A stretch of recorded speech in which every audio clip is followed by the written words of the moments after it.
You're at a party, laughter all around, loud music, people everywhere, but you feel a cold emptiness in your chest, as if you're behind glass, seeing everything, belonging to nothing. You smile, answer messages, make plans, you seem connected. But when you get home, the silence screams. The bed is empty, and you realize no one really knows you. You post on social media, enjoying the moment, hearts, comments, likes, but no one sees what you hide. Loneliness isn't the absence of people, it's the presence of emptiness, even when surrounded, even when busy. Have you felt this? That feeling of being alone, even when you're not? Of carrying a weight no one sees? There's a name for this, a psychological explanation and a spiritual reason. But first, you need to admit it. Admit that the fortress you built became a prison, that the independence you celebrate hides an ancient fear, that you're not alone by choice, you're alone for protection. Protection from what? From feeling again what almost destroyed you before. This has a name. Carl Jung would call it persona and shadow.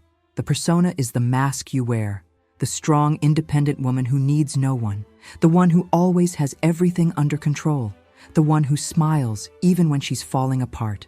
This is the version of you the world sees, and you work hard to maintain that image. But there's another part, the shadow, the part you hide even from yourself, the part that feels small, scared, needy, the part that wants to be held, understood, loved, the part that's afraid of being left. Jung said that the more you deny the shadow, the more power it has over you, and you learn to deny it very early. Maybe as a child you saw someone suffer for love, or you yourself were left, ignored, rejected, and there, in that moment, you decided, I'll never need anyone again. I'll never give that power to someone. It was a promise of protection, but it became a prison sentence. You built an emotional fortress, high walls, locked doors, no one gets in, no one hurts, but also, no one stays. No one truly sees you, and you live in safety, but alone. The loneliness isn't because you can't find the right people. It's because you don't let them see you. You don't admit vulnerability, don't admit need, don't admit that deep down, you want someone too. Admitting that would destroy the image you created, would mean accepting that you're human, that you can be weak. But here's the truth no one told you. The mask that protects you also suffocates you. The independence you celebrate is loneliness in disguise, and the strength you display is exhausting you, because pretending everything's fine when it's not is the most tiring work in the world. Jung said healing begins when you integrate the shadow, when you look at the vulnerable part and say, you're part of me too. When you admit, yes, I feel lonely. Yes, I wanted someone. Yes, I'm afraid. It's not weakness, it's honesty. And that's when you realize loneliness isn't the problem. Denial is, because as long as you don't admit what you feel, you can't heal what hurts, can't change what repeats, and you'll keep being surrounded by people, but completely alone inside. Have you noticed the pattern? The people you choose, always emotionally distant, always unavailable somehow, always putting you second, and you say it's coincidence, that it's bad luck, that you just haven't been lucky yet. But it's not luck. It's unconscious repetition. You don't attract unavailable people by chance. You choose them, because deep down, you're unavailable too. You don't let anyone truly in either, and emotionally closed people recognize each other. Think about it. When someone genuinely interested shows up, someone who wants to truly know you, someone who asks how you are and waits for the answer, what do you feel? Discomfort, fear, the urge to run, because this person is asking for something you don't know how to give. Vulnerability, so you pull away, or sabotage, or find some excuse. No chemistry, not the right time. I prefer being alone. And you return to the safe pattern. People who want you, but from a distance, who desire you, but don't ask for emotional intimacy. And then you complain about loneliness. But when real connection appears, you run, because real connection requires you to remove the mask, requires you to admit you're afraid, that you have wounds, that you need someone, and that you swore you'd never admit. The pattern started long ago, maybe with an absent father, or an emotionally cold mother, or a first love who abandoned you. You learned that attachment is dangerous, that needing someone is risky, that if you open your heart, you'll get hurt. So you closed it, locked it, and threw away the key. But here's the problem. You didn't just close it to others. You closed it to yourself. You don't allow yourself to feel. Don't allow yourself to cry. Don't allow yourself to admit you're tired of carrying everything alone. And this emotional blockage doesn't protect you. It imprisons you. Jung would say your shadow is screaming, asking to be seen, asking to be embraced. But you push it back into the darkness. And the more you deny, the more it manifests in symptoms, anxiety, insomnia, empty relationships, constant feeling that something's missing, because something is missing. You, the real version of you. The one who's afraid, the one who feels lonely, the one who wants to be loved without having to pretend to be perfect. That version is buried under layers of denial, and until she surfaces, you'll keep repeating the same cycle. You attract those who don't stay, push away those who would, complain about loneliness, but reject connection. Because real connection is terrifying. It requires you to be seen, and you've spent so long hiding. You've forgotten what it's like to be found. Here she realizes, this didn't start now. It's an old pattern, a survival mechanism that became self-sabotage, protection became prison, and loneliness isn't destiny, it's unconscious choice. If you've made it this far, it's because something in this video touched you deeply. Maybe you saw yourself in this story, recognized the pattern, felt the pain of disguised loneliness. But you know what that means? That you're ready to change, ready to remove the mask and find the real version of yourself. Click the button right now and subscribe, because here you'll find more videos that will help you understand your pain, heal your wounds, and discover the purpose hidden in your suffering.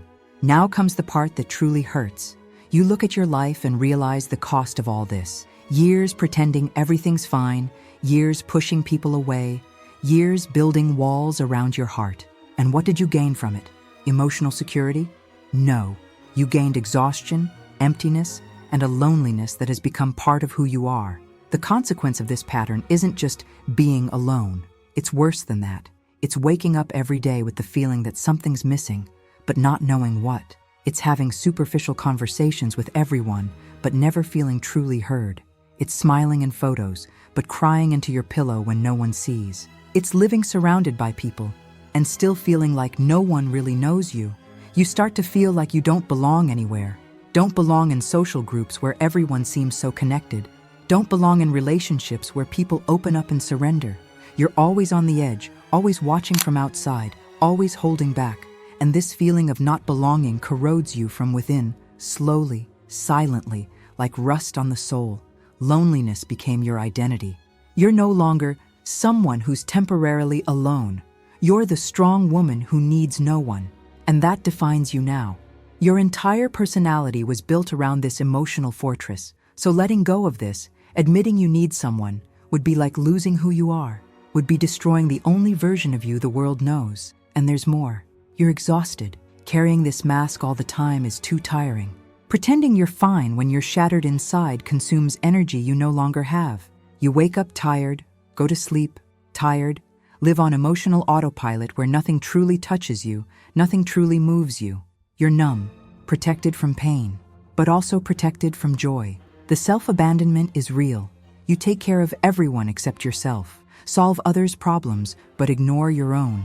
Give advice about love, but don't allow yourself to be loved. You became an expert at being present for others while disappearing from yourself. And deep down, you know this isn't strength, it's escape. It's fear disguised as independence. The trap is complete now. You can't admit loneliness because it would destroy your identity. Can't open up because you're afraid of being rejected again. Can't ask for help because that would mean admitting weakness. Can't cry because strong women don't cry. So you're stuck in a cycle where pain can't be felt, vulnerability can't be shown, and healing can't happen. This is where it hurts, but becomes clear. Because now you understand. Loneliness isn't your fault, but keeping it is your choice. The pattern was created long ago to protect you, but now it only imprisons you. And until you admit this, until you look at the wound for real, it will keep bleeding under the mask. You can keep pretending to the world, But you can't pretend to yourself anymore. And now you've tried everything, haven't you? Tried loving more, giving more, being more understanding, more patient, more available. Thought if you were enough, someone would finally stay. But it didn't work, because the problem was never that you weren't enough. The problem is you're giving to people who aren't ready to receive, while you yourself aren't ready to truly surrender. You tried to please, molded yourself to fit others' expectations, agreed when you wanted to disagree, smiled when you wanted to cry. You thought that by being perfect, being pleasant, being easy to deal with, someone would want to stay. But the truth is, when you erase who you are to be loved, you're not loved. The mask is loved, and you remain alone inside. Then you tried the opposite, closing yourself off completely. If no one gets in, no one hurts. You built even higher walls, cut ties, avoided commitments, became an expert at keeping distance. And it worked, right? No one hurt you, but no one reached you either. No one saw you. No one loved you. And the loneliness only grew, now with a new name: emotional independence. You sought external validation, likes, compliments, superficial attention, filled your schedule to avoid feeling the emptiness, accumulated friendships that are nothing more than acquaintances, posted smiles that don't reflect what you feel. And for a while, you even fooled yourself. Look how many people I have around me. But when the music stops, when the phone goes silent, when you're alone with yourself, the emptiness returns. Because external validation doesn't heal internal wounds. Maybe you even tried therapy, self-help books, meditation, positive affirmations. I am complete alone. I don't need anyone. And partly, that's true. You are complete. But being complete doesn't mean being isolated. Being strong doesn't mean carrying everything alone. And repeating motivational phrases doesn't heal emotional trauma. You can memorize 1,000 affirmations, but if you don't look at the wound for real, it's still there. None of this works because you're treating the symptom, not the cause. The cause isn't the lack of people around you. The cause is the fear of being seen, the fear of being vulnerable, the fear of admitting that you also need, also feel, also hurt. And until this fear is faced head-on, you'll keep trying solutions that solve nothing. The false solution will always keep you in the same place, trying to control the uncontrollable, trying to protect yourself from pain that already happened, trying to avoid rejection. By rejecting yourself before others can do it, you became a prisoner of your own protection. And the key to escape this prison isn't out there. It's inside you, in the courage to admit the truth. And the truth is this: you're tired. Tired of pretending. Tired of carrying everything alone. Tired of smiling when you want to scream. You want to be seen, want to be loved, want to belong to someone without having to wear a mask. But for that to happen, you need to stop running from yourself. You need to look at the shadow and say, I see you. I accept you. You're part of me too. Now comes the part you've been avoiding for so long. Real action. No more theory, no more explanations, no more justifications. It's time to do something different than what you've always done. And the first healing action is simple but terrifying. Admit the loneliness out loud.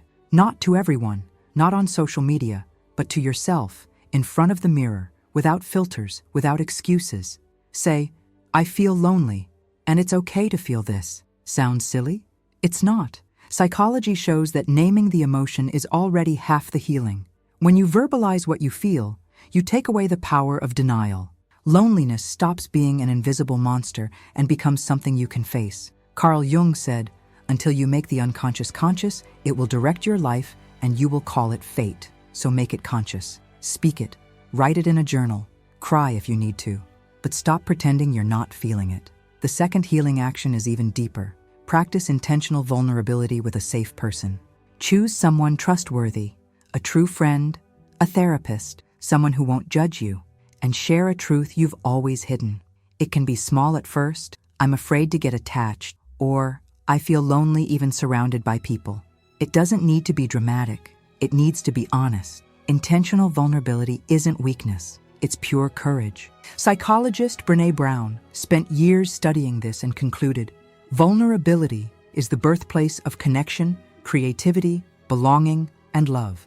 Every time you allow yourself to be truly seen, you break a piece of the fortress that imprisons you.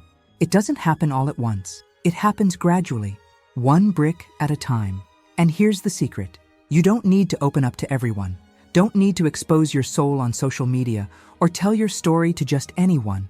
Vulnerability isn't exposure. It's selectivity. It's choosing with whom you'll remove the mask. It's creating safe spaces where you can be human, imperfect, scared, and still be accepted. When you start practicing these two actions, admitting loneliness and allowing intentional vulnerability, something shifts. It's not magic, it's not instant, but it's real. You begin to feel a relief you haven't felt in years, like you can finally breathe deeply, like a weight lifted from your shoulders. Because for the first time, you're not carrying everything alone.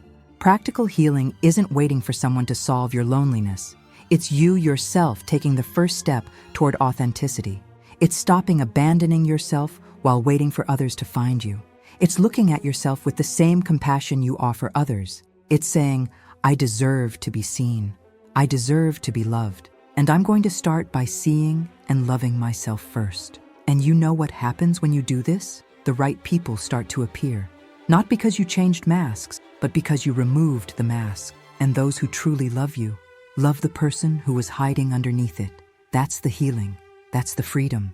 It's not never feeling lonely again. It's never having to pretend you don't feel it anymore. Hey, if you got distracted, come back here with me right now and pay attention to this, because this is the most important part of everything I'm going to tell you. Up to here, you understood the psychology. Now comes the spiritual part. And maybe this is the revelation that will change everything for you.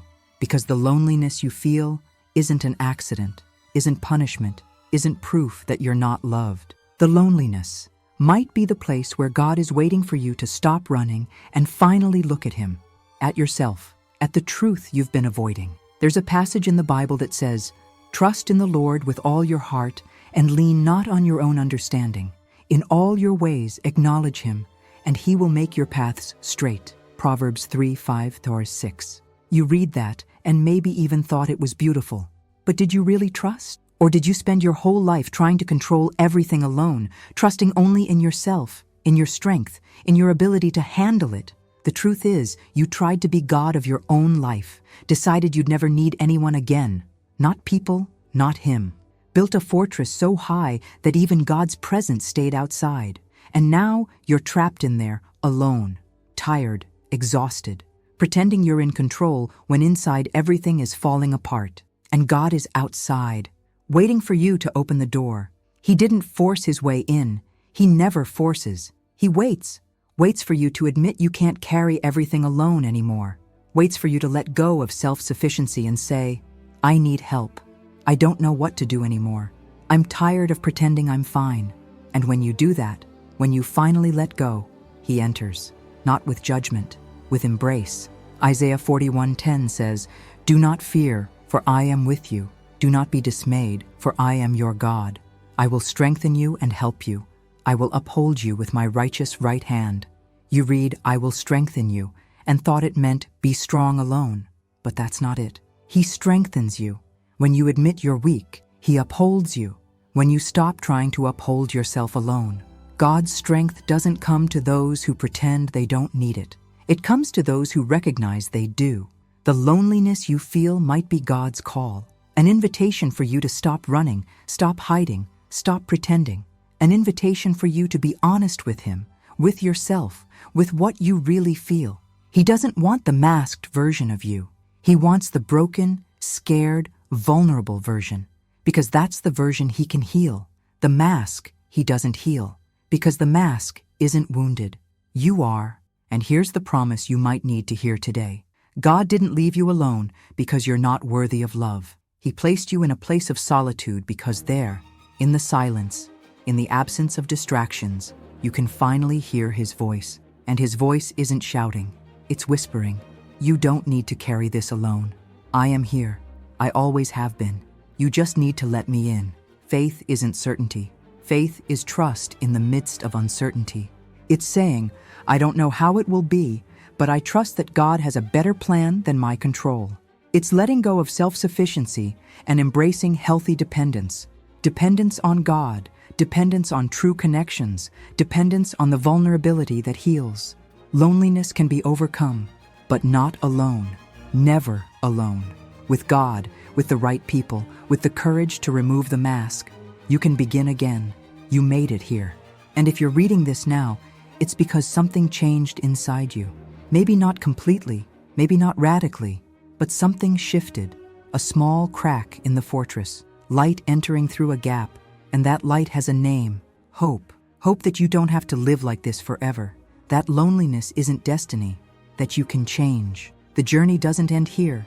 In fact, it's just beginning, because now you know the truth. You understand the pattern, recognize the wound, see the trap, and knowledge without action is just theory. But knowledge with courage is transformation. You have the choice now.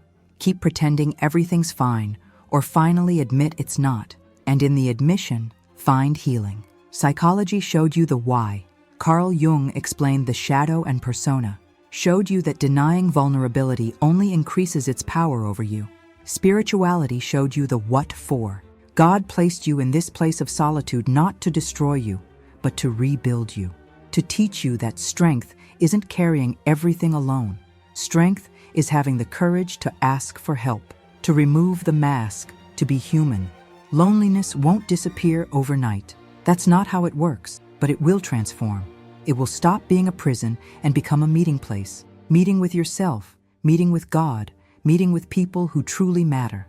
And when you allow this, when you stop running from loneliness and start inhabiting it in a healthy way, it loses its power, because you're not alone anymore. You're accompanied by God, by yourself, by those who truly love you. And now comes the most important part: integration. Psychology and spirituality aren't opposites. They complete each other. Jung gives you the map of the soul. God gives you the strength to walk the path. Vulnerability opens the doors. Faith sustains you when you want to give up. You don't need to choose between reason and faith, between science and spirituality. You can have both. In fact, you need both, because true healing is holistic: body, mind, and spirit. The woman you were when you started reading this isn't the same one who will finish. Something broke, something opened, something breathed for the first time in a long time. And you can choose to ignore this, can return to the mask, can pretend nothing changed, or you can take the next step, can choose to live authentically, can choose to allow yourself to be seen, can choose to trust that God has something better for you than the prison of self-sufficiency. You're not destined for loneliness. You're destined for belonging, for true love, for real connection. But to get there, you need to cross through the fear, need to face the shadow, need to open the fortress door and let God in, let the right people in, let yourself in. Because the worst loneliness isn't being without anyone, it's being without yourself. And you've been absent from yourself for too long. So here's the final promise, the redemption you were waiting for. You can change your destiny, not with force, not with control, not by pretending to be who you're not, but with honesty, with vulnerability, with faith. From now on, every time you feel lonely, don't run from it. Look at it and ask, what are you trying to teach me?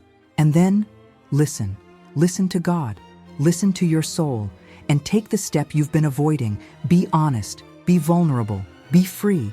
If this message made sense to you, if you saw yourself in this story, if something inside you awakened, then don't let it die here. Subscribe right now to our channel, because we have more videos that will help you understand your pain, heal your wounds, and discover the purpose God hid in your suffering. You don't need to walk this journey alone. We're here to walk with you, to remind you that you're not crazy, not wrong, and that there is hope. Crees que estás sola porque nadie te eligió, pero la verdad es otra. Dios te aisló, no como castigo, como protección, porque había gente chupando tu luz. Había gente usándote como muleta emocional.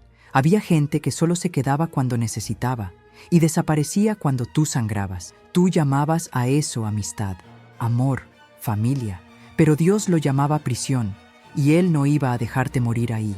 Entonces hizo lo que tú no tuviste el valor de hacer. Él removió, uno por uno, hasta que solo quedaran tú y Él.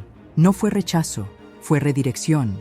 Perdiste compañía, pero ganaste conciencia. Perdiste ilusiones, pero ganaste identidad. Perdiste a quien te toleraba, para encontrar a quien Dios está preparando para honrarte. Hay una mujer en la Biblia que vivió exactamente eso.